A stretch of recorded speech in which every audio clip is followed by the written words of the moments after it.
आपका जो प्रश्न है बहुत गंभीर है। ये हम सबको परेशान करता है कि जिन पर हमको बहुत उम्मीद थी, अपेक्षा थी, बीजेपी भारतीय जनता पार्टी, वो धर्म के विरुद्ध चले गए और उसके लिए वो उत्तर देते हैं कि हमारे पास बहुमत नहीं था, हम सभी पक्षों के साथ मिलकर सरकार चला रहे थे। लेकिन जिन राज्यों में उनका बहुमत है वहां भी वही हाल है जो दूसरे राज्यों में है। तो जो साधु संत समाज है इसको बहुत दुख है, क्योंकि सही बात उनकी ये है कि बहुत मेहनत इन्होंने की थी, साधुओं ने, संतों ने, तब जाकर बीजेपी 2 सीट से 184 सीट तक पहुंची थी। बहुत मेहनत की है। अब उनको ये दुख है। तो अब उनका प्रश्न है कि आशा किस पर करें। तो मेरा एक छोटा सा आपको कहना है वो ये कि हमने बीजेपी को सत्ता में लाने की कोशिश की और उसके लिए मेहनत की, वो तो अच्छा था, लेकिन बीजेपी के नेताओं को आप जैसे लोगों ने कोई प्रशिक्षण नहीं दिया। हाँ, जो कमजोरी थी वो ये थी कि साधु संतों ने बीजेपी को सत्ता में तो लाया, लेकिन सत्ता में आकर देश चलाने वाले जो लोग थे उनका कोई प्रशिक्षण नहीं किया आपने, उनका कोई शिक्षण नहीं किया। जो उनका शिक्षण प्रशिक्षण किया होता तो वो पाकिस्तान में जाके बोलते कि मोहम्मद अली जिन्ना तो धर्मनिरपेक्ष था, संप्रदाय निरपेक्ष था, सेक्युलर था। ये तो मूर्खता की पराकाष्ठा है ना कि भारतीय जनता पार्टी का भूतपूर्व अध्यक्ष और इस देश का भूतपूर्व उप प्रधानमंत्री अडवाणी बोले कि मोहम्मद अली जिन्ना तो सेक्युलर था। इसका माने अडवाणी का कोई प्रशिक्षण नहीं हुआ। और जसवंत सिंह इस देश के रक्षा मंत्री होते हुए बोले कि अमेरिका का भारत में स्वागत है, कोई भी हवाई अड्डे से अमेरिका तेल भर के उड़ान ले सकता है, तो उनका शिक्षण नहीं हुआ, उनका प्रशिक्षण नहीं हुआ। तो बीजेपी को पार्टी के रूप में तो ला दिया आपने, लेकिन उनको धर्म क्या है, देश क्या है, संस्कृति क्या है, सभ्यता क्या है, उसका कोई शिक्षण नहीं दिया। उसका दुष्परिणाम यह हुआ कि बंदर के हाथ में उस तरह दे दिया आपने। तो बंदर तो क्या करने वाला है, उस तरह से काट ही लेगा अपने गले को या आपके गले को काट देगा। वही उन्होंने किया। अब ये गलती हम ना करें। अब क्या करें? अब हम फिर से एक नया अभियान शुरू करें और ये तैयारी के साथ कि हमको शिक्षित और प्रशिक्षित लोगों को लोकसभा में, राज्यसभा में, विधानसभाओं में भेजना है, जो ये जानते हो कि भारत क्या है, भारतीयता क्या है, धर्म क्या है, संस्कृति क्या है, सभ्यता क्या है, हमारे धर्म की दूसरे धर्मों से भिन्नता क्या है, हमारे धर्म से दूसरे के धर्मों में अंतर क्या है, संस्कृतियों में अंतर क्या होता है, सभ्यता का अंतर क्या होता है। ये शिक्षण प्रशिक्षण लेकर जो लोग जाएं विधानसभा, लोकसभा में, तो इस देश को बदल देंगे और अंत में उन्हीं से इस डेमोक्रेसी को भी बदलवा लेना है। ये डेमोक्रेसी तो नहीं चलने वाली, बिल्कुल सही है। कारण क्या है कि ये मूर्खता पर आधारित तंत्र है। मूर्ख जो हैं कहीं संसद में बैठ जाएं और कानून बनाएं पूरे देश के लिए, इससे ज्यादा बड़ी तकलीफ की बात क्या हो सकती है। हमारे देश में हर एक काम करने वाले को कुछ ना कुछ न्यूनतम दक्षता की आवश्यकता होती है।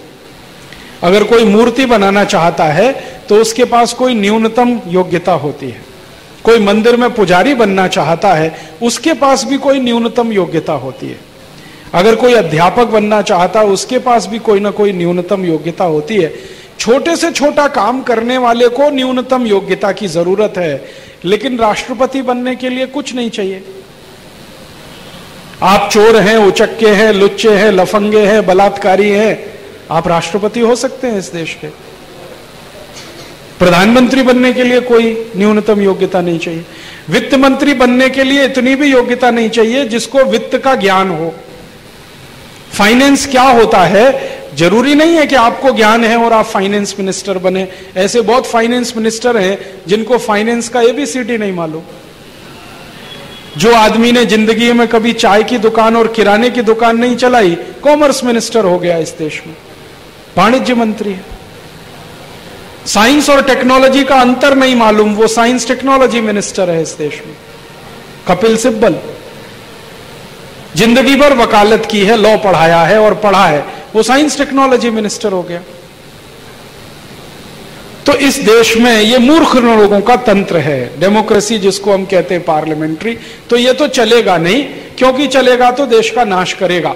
चाणक्य का एक सूत्र है बहुत सुंदर, वो ये कहते हैं कि जिस देश में मूर्ख लोग ज्ञानियों पर शासन करने लगे, उस देश का तो सर्वनाश निश्चित है। अज्ञानी लोग ज्ञानियों पर बैठकर शासन करने लगे तो देश का सर्वनाश तो निश्चित है। तो इस देश को सर्वनाश से तो बचाना ही है। तो ये मूर्ख लोगों का जो शासन है डेमोक्रेसी, इसको भी हटाना ही पड़ेगा, आज नहीं तो कल। तो अब इसका चरणबद्ध कुछ काम करें। हम हिंदुस्तान में ऐसे 350, 400, 500 लोगों को चुने पूरे देश में से, जिनकी न्यूनतम कुछ योग्यता हो। न्यूनतम योग्यता माने वो भारत को जानते हो, भारतीयता क्या है इसे पहचानते हो, धर्म और संस्कृति क्या होती है उन्हें मालूम हो, सभ्यता क्या होती है उन्हें मालूम हो, कम से कम धर्म के 10 लक्षण उन्हें मालूम हो। और भारतीयता, धर्म और संस्कृति, सभ्यता ये जानने वाले लोगों की न्यूनतम योग्यता। और दूसरी योग्यता, लंगोट से पक्के हों और जेब से पक्के हों, माने स्खलनशील ना हो। क्योंकि स्खलित लोग जब ऊंचे स्तर पर पहुंचते हैं तो बंटाधार हो जाता है। ये आप इस देश में कई बार चाहें तो देख सकते हैं। तो स्खलनशील ना हो, लंगोट से पक्के हो, जेब से पक्के हो। जेब से पक्के माने थोड़े से पैसे पर फिसलने वाले ना हो। नहीं तो दुनिया भर में बहुत देशों के पास पैसा है, वो पैसा डालेंगे वो देश को ही बेच देंगे। तो जेब और लंगोट से पक्के हो, धर्म संस्कृति भारतीयता को समझते हो, ऐसे कुछ लोगों को हम चुने और जिनकी करनी कथनी एक हो। हमारे यहां महात्मा की परिभाषा है, जैसा बोले वैसा धारण करे खुद। तो कम से कम महान आत्माएं हों वो। तो ऐसे लोगों को हम चुन लें, 500 चुन लें, 700 चुन लें, 1000 चुन लें, उनकी ट्रेनिंग हो, प्रशिक्षण हो। जैसे आपके यहां कीर्तनकारों की भी ट्रेनिंग होती है ना, पंढरपुर में या तो आनंदी में, बिना ट्रेनिंग के उनको उतारा नहीं जाता, स्टेज पे भेजा नहीं जाता। तो इनकी पहले ट्रेनिंग हो, 2 साल, 5 साल, 10 साल, फिर एक साथ इनको भेजा जाए लोकसभा में, एक साथ भेजा जाए विधानसभाओं में, और वहां जो कुछ भी उल्टा हो गया है उसको खत्म करा के, सीधा करा के, फिर इनको वापस बुला लिया जाए। और सिस्टम क्या हो, पार्टी खत्म कर दी जाए इस देश में से। पार्टी की हमें जरूरत नहीं, बिना पार्टी के ये देश अच्छे से चल सकता है। हजारों साल चलता रहा है, अगले हजारों साल भी चलेगा। प्रतिनिधि के रूप में अगर हमें कोई चुनना है तो हम आपस में बैठकर चुन लेंगे। पार्टी क्या होती है? मान लो हमें नागपुर से अगर कोई प्रतिनिधि चाहिए संविधान और देश और सब व्यवस्था ठीक रखने के लिए, तो नागपुर वाले मिलकर तय कर लेंगे। उसमें बीजेपी कांग्रेस क्या होता है?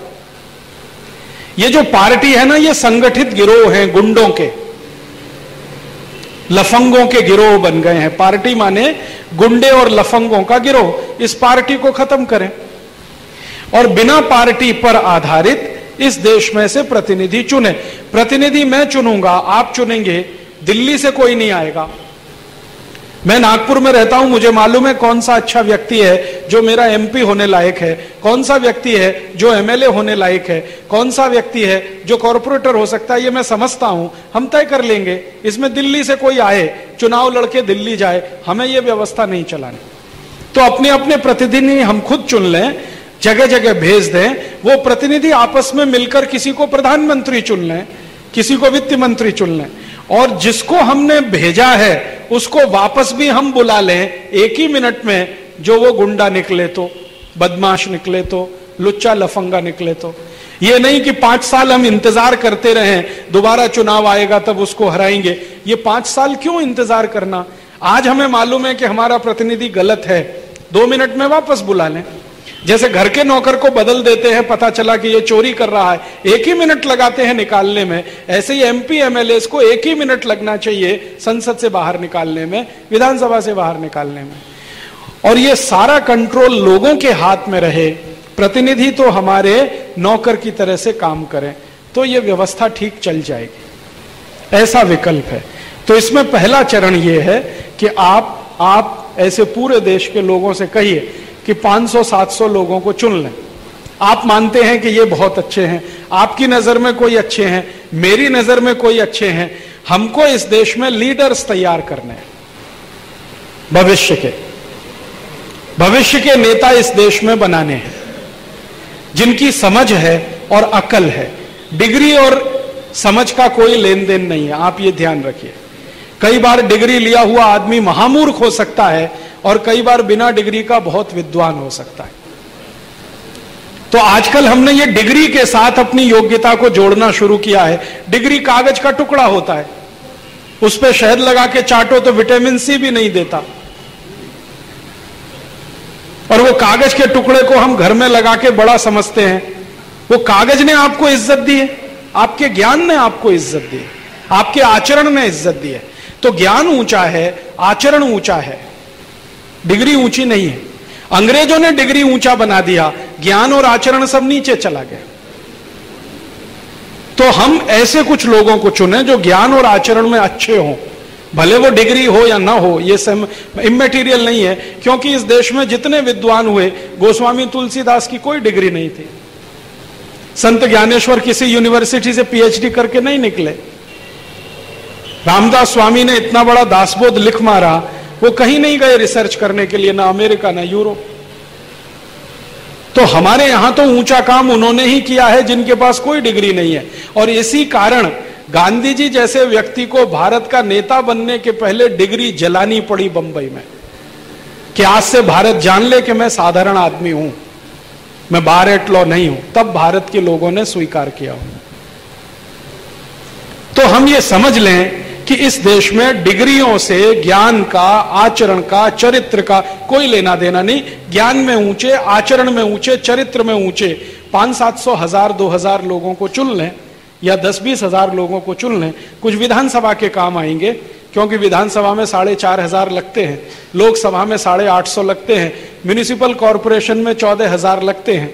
तो कुछ लोगों को चुन लें, 2-4 साल उनकी ट्रेनिंग हो जाए, फिर उनको उनके क्षेत्रों से खड़ा करके जिता के संसद में भेजें, विधानसभाओं में भेजें और कॉरपोरेशन में भेजें, और एक साथ ये सब कानून रद्द करा दें जो पुराने मूर्ख नेताओं ने बनाए हैं। इस व्यवस्था को बदल दें। इसमें 4-5 साल लगेंगे, ज्यादा से ज्यादा 5 साल लगेंगे, इससे ज्यादा समय नहीं लगने वाला। बस हमें एक कदम आगे बढ़ाना है। हम पहले तय कर लें कि ये हैं, युवक हैं, युवतियां हैं जिनमें कैपेसिटी है, लीडरशिप ये कर सकते हैं इस देश की, ऐसे चुन लें और उनको ट्रेनिंग देना शुरू कर दें, और वो ट्रेनिंग लेकर फिर जाएं, फिर वहां वो करेंगे जो आप चाहते हैं। आपने बीजेपी को जिताया, उसमें अधूरा काम हुआ, ट्रेनिंग तो आपने किया नहीं, उनकी जिता के भेज दिया। आपको मालूम नहीं था कि ये भी बंदर और उस तरह वाला ही खेल खेल लेंगे, वही उन्होंने खेल दिया।